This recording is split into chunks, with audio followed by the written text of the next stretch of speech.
So last fall I did exactly what you're not supposed to do, and I rode my beloved CB500, I think about October or so, pulled it into the garage thinking, oh, I'll ride that sometime in the next week or so, and that was 8 months ago. And if you know anything about classic bikes, that is absolutely terrible for them. So I figured today I'd walk you guys through what it's going to take to get this thing back out on the road. My saving grace is 9 times out of 10, I like to run ethanol-free gas in my carbureted bikes. That way, if they do happen to sit for a couple of months in between, I don't have to go through the carbs and clean them out. I cannot remember if that's what I did on this bike or not.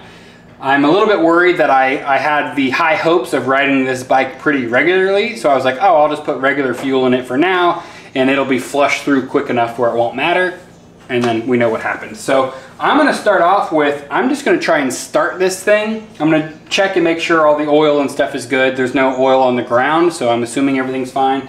I'll make sure that's good, and then we're just gonna try and start it like I rode it yesterday, see what happens. Yeah, right up to the full line, super clean amber color. We're good to go there, no concerns. Not too surprising. So I'm gonna go ahead and turn the fuel on. I'm betting our battery is dead, but let's find out. So now that we know our oil level is good, I'm gonna turn the key on. I'm gonna leave the fuel off, and I'm also gonna leave the ignition off for right now.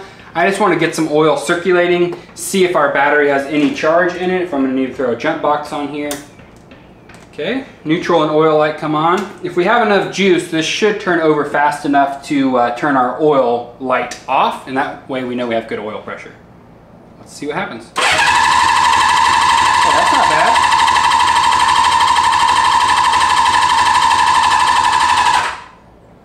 Not quite enough to build oil pressure. I'm gonna keep going. Hey, our oil light turned off. Okay. I mean, the fact that the battery's not even dead is a good sign. What do you say we just try and start it?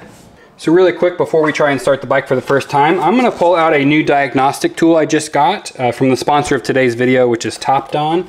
So this is actually a small thermal imaging camera that has a pretty high resolution. It's 256 by 192, which is actually quite good. For most thermal imaging cameras are like total potato quality. So this is a really high quality camera. I plug it into the bottom of my iPhone. They do make them for Android as well. We pull up the app, and it's going to go ahead and automatically calibrate for us. Super easy to use. So the reason why this is going to be valuable for me is, in the past, if you guys have watched my Will It Run videos, I always end up touching each header pipe with my fingers to see if it's hot, to make sure that that cylinder is in fact firing. If you're not familiar with a thermal imaging camera, it actually allows you to visualize heat. So you can go through and track. You can see that this charger is nice and warm because it's on. You can go through and actually track all of your heat sources. It's going to make it really easy for me to make sure that all cylinders are firing properly. It's also going to make it easy to see how they compare to each other. Maybe one cylinder is running a little bit lean. It might be a little bit hotter than the other cylinders. And it'll just be really cool to be able to see that instead of just trying to figure it out with like an infrared thermometer. It goes from -4 to up over 1,000 degrees Fahrenheit. So plenty of temperature range for us. It also has a cool feature where you can record and actually go back and look through the waveform of exactly how quickly things got hot, what temperatures they got to, all that kind of stuff as well. So there is going to be a link and a code in the description below if you guys are interested in picking up your own thermal imaging camera. They're actually very reasonably priced. So huge shout out to Topdon for sponsoring this video. Let's see if we can get that bike started. You can see there's fuel running through my fuel filter. Turn the key, choke, ignition on. Let's see if we got enough battery juice.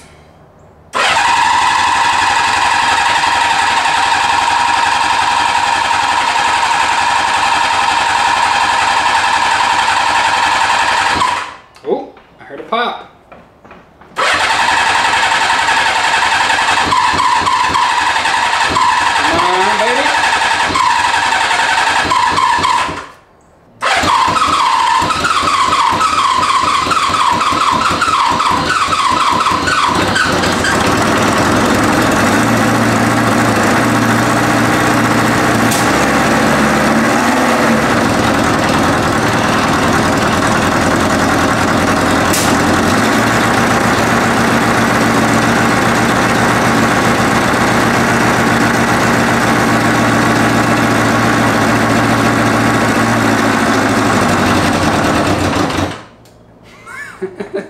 Hey, all 4 header pipes are hot. That's a good sign. Well, I was letting the bike kind of idle for a little while and then it just died on its own. Let's see if it'll start back up and let's see how we're doing.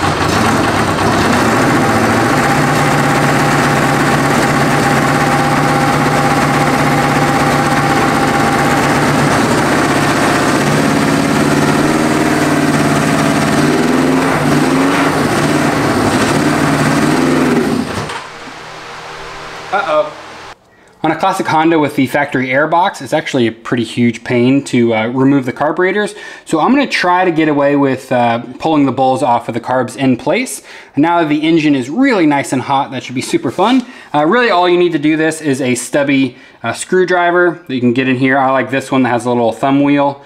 I just throw a bit in there and I can get in there and unscrew any of them. If any of them are a little extra tight, you can use a 1/4-inch ratchet on the bottom of it as well. So I'm gonna get in here, remove the 4 screws on each side. We'll be able to pull the bowl down. That'll give us access to our jets. We'll pull them out, spray them out with carb cleaner, try this all over again. Let's see how we're looking. This one's a little bit of a pain because the clutch cable is there, but all right, we got her off. Still dripping a little bit of fuel from the fuel lines. That's why I got my rag here. Not actually any real junk or anything in the bowl, and I can't really turn it to show you guys because it'll spill out all over the place, but it doesn't look like much junk in there, so that's good. Really, this looks pretty clean. Wow, that's a high-end stainless jet holder. I wonder where that came from. Really, it looks clean. I think I used ethanol-free gas because I feel like it would be more gummed up than this. Pull out that main jet. Huh. It's actually really clean too. I'll need to grab a flathead screwdriver real quick. We can unscrew the secondary jet, see what that looks like. But I really don't see anything too crazy in here. Let's see what this guy looks like. Okay, that is definitely clogged. I can see just the smallest pinhole of light coming through, but definitely not enough to get enough fuel flow, which is great. I mean, it stinks that it's clogged, but it's great because it's our obvious problem. So I'm gonna use this. So this is just like a little kit that basically is a little Swiss Army knife of jet cleaners of variable sizes. I'm just gonna pick like one of the smallest ones, run this through, try and clean it out, and then I'm also going to use some aerosol carb cleaner to spray out the jet, make sure everything is good to go, and then I get the joy of running through the other 3 carburetors and doing the same thing, because it's safe to assume if one of them is clogged like this, most likely they all are. Sorry about the fan noise, I'm trying to keep some air circulating in here. I got all the jets cleaned out. Number 3 and number 4 were actually the worst offenders. There was a decent amount of varnish on there. Nothing too terribly crazy, but definitely enough to cause some running issues. So I'm going to try and fire it back up, and we're going to see if it runs better. Hopefully it runs like the Dreamboat I remember it being. So we got the fuel on.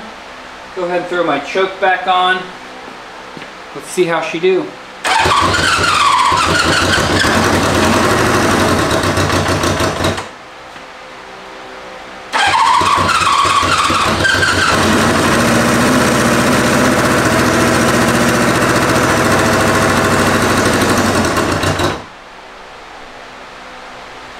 Definitely not very happy.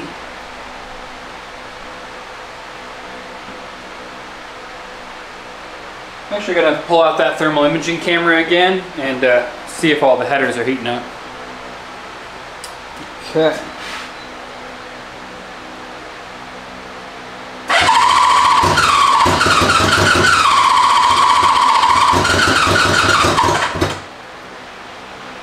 So these number 3 and number 4 headers are not warm at all. Number 1 and number 2 are. So it's not running on this side, which points me towards a fuel delivery problem. So that's actually a good little side note. When diagnosing a bike that's not starting, especially one of these classic Hondas, if you have 2 cylinders that aren't running, in this case number 3 and number 4, that points to a fuel problem because number 3 and number for share a fuel line. If it was 2 and 3 or 1 and 4 that we're not running, that would point me towards a spark problem, because 1 and 4 and 2 and 3 share coils on this bike. So there's 2 little barbs that come off on this petcock. If I'm not mistaken, one should be running to number 1 and number 2. The other one should be running to number 3 and number 4. When right now, if I'm in the off position, one of them has a steady stream, the other one has nothing, which should not be the case, obviously. If I go to the on position, basically the same. If I go to the reserve, we get a solid fuel flow out of one side, nothing out of the other side. If I block it, okay, then we get both. In the on position, almost nothing. That could just be the level of the tank is that low, not a big deal. But more concerning is the fact that it starts back up when I put it in the off position. Oh yeah. So I don't know if you can see down in there, but definitely some gunk. Little chunks of rust.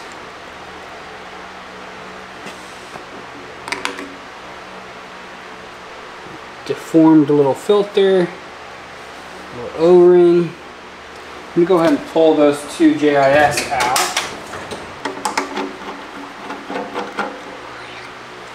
So we're getting a little sidetracked here, boys, and I opened up a can of worms.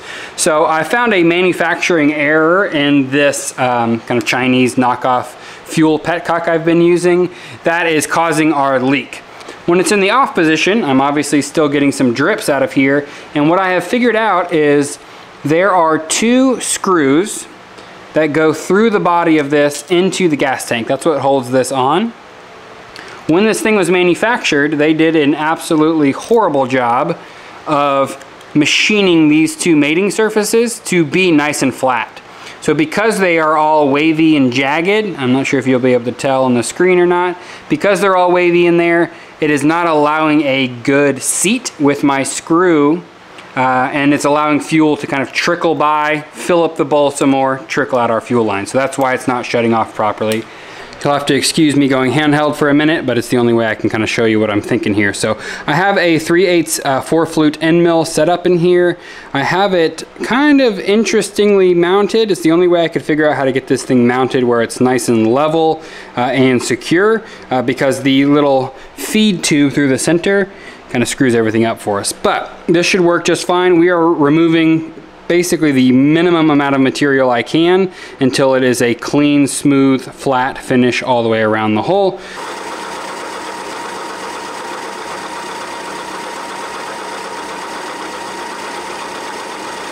And there's the end result. So now these should seat pretty nicely in there. I don't know, what do you say we go try it and see if this is all worth it or a big waste of time? So in theory, if that worked, I should be able to turn this up and there should be no drips at all.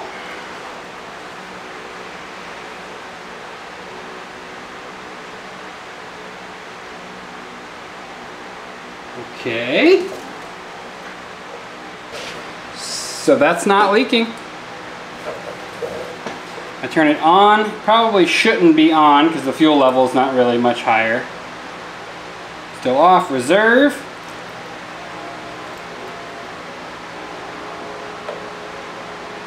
Well, how about that? See? All you need is a couple $1,000 milling machine and you can save yourself 10 bucks on a fuel petcock.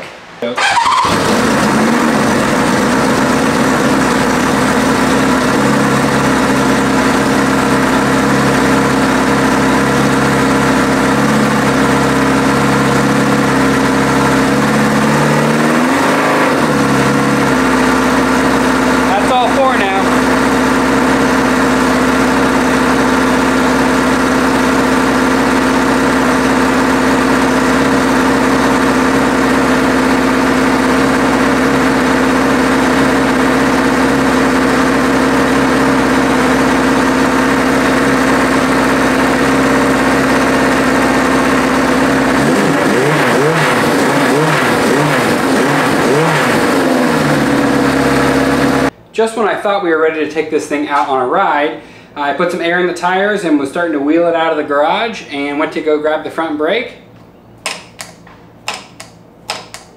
And the lever just goes straight to the handlebar. With absolutely nothing going on at the caliper. So that is less than ideal. What that looks like. Interesting. So the little rubber kind of dust boot thing is torn.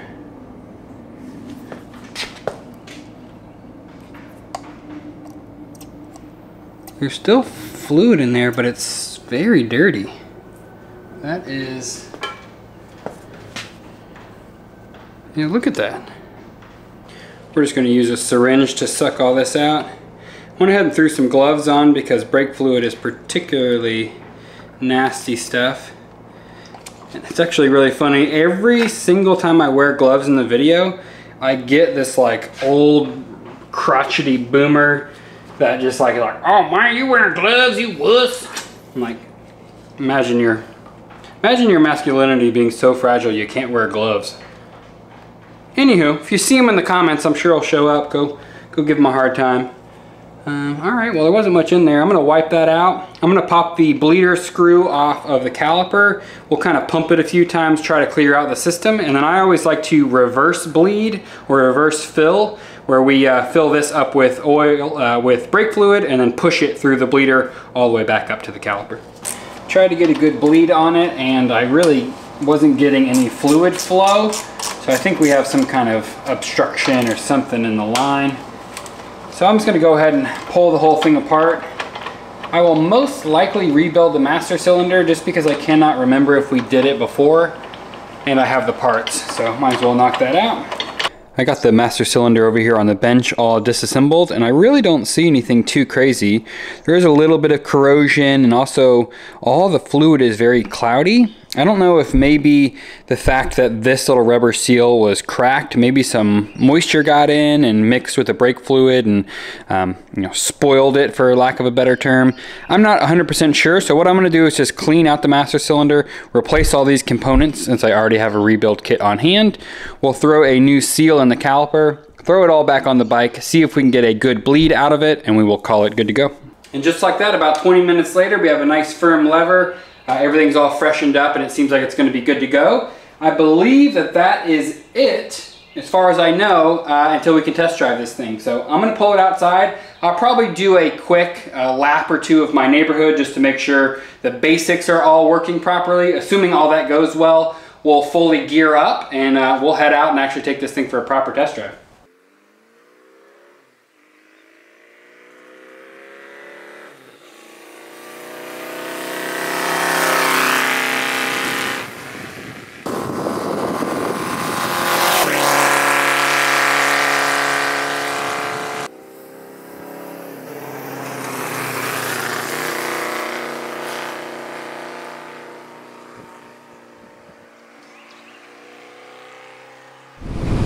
Well, I said it last time I rode this bike, and I'm gonna say it again. This thing is a dreamboat.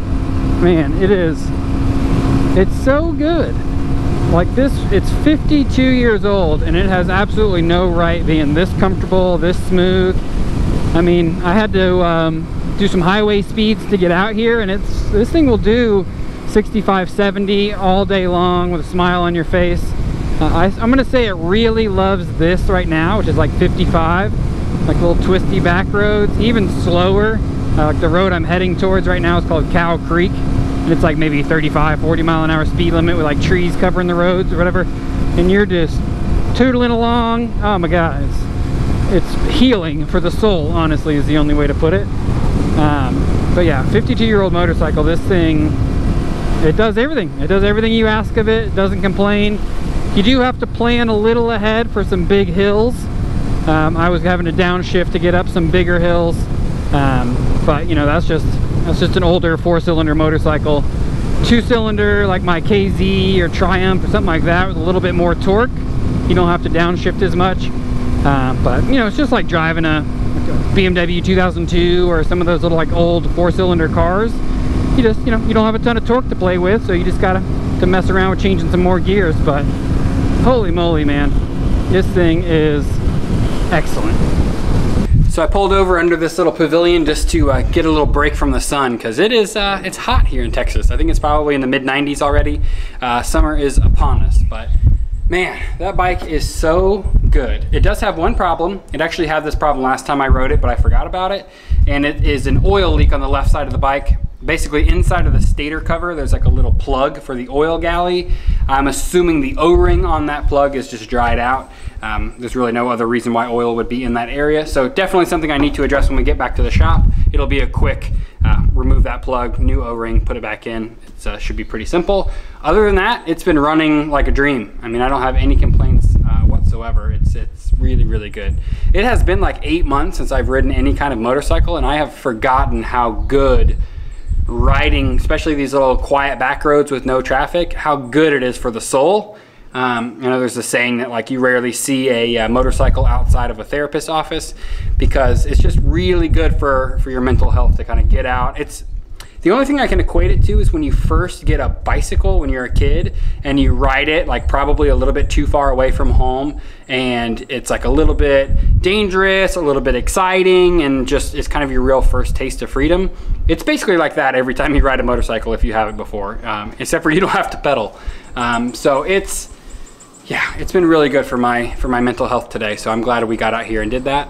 I don't think there's anything else to cover. I think that's pretty much everything. So I'm gonna keep cruising around probably for another hour or so, having some fun, and then I'm gonna head back to the shop and get back to work. There's a couple of really cool videos that are kind of halfway through being made right now, so stay tuned for those. I appreciate you guys watching as always, and I'll catch you on the next one.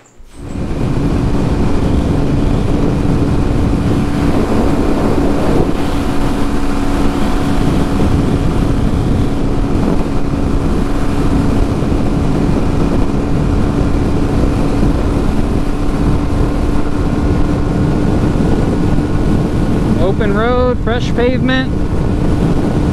What more could you ask for?